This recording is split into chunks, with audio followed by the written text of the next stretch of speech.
Hello, I'm Halandzovskyi. Today we're looking at a deeply troubling development out of Minneapolis, a city once again at the center of national attention after a federal immigration agent was involved in a deadly and controversial shooting. What happened there, how local leaders are reacting, and why this matters far beyond Minnesota. That's what we're unpacking in this video. In mid-January, as part of a large federal immigration enforcement operation, a federal agent with U.S. Immigration and Customs Enforcement opened fire in a Minneapolis neighborhood. The incident left a woman dead and triggered protests and outrage across the city. Officials from the Department of Homeland Security have characterized the agent's actions as a response to an imminent threat during an enforcement action.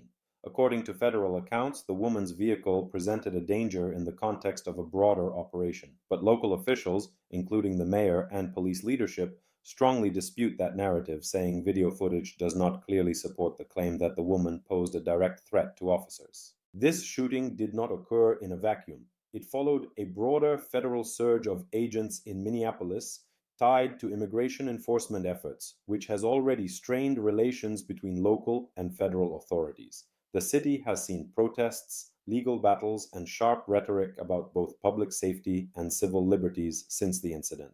As neighbors and eyewitnesses describe chaotic scenes, ambulances, cries for help, and clashes between demonstrators and law enforcement, Minneapolis finds itself in a familiar position, grappling with the pain of a community caught in the crosshairs of national policy debates. This event has escalated into more than a local controversy. Across the United States, immigration policy has long been a polarizing issue. When federal agents operate in cities far from the border and deadly force is used, it raises fundamental questions. When is lethal force justified? How much oversight exists over federal law enforcement? And what rights do communities have when enforcement actions come to their streets?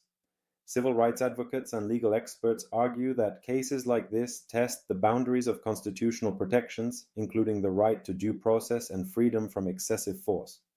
Critics also point to structural issues. When agencies like ICE are expanded rapidly and training may not keep pace with operational scope, the results can be dangerous and unpredictable. What's more, this incident has sparked political conflict at multiple levels. Local leaders have condemned the actions and called for federal withdrawal, while state attorneys and civil rights groups pursue legal challenges to enforcement tactics.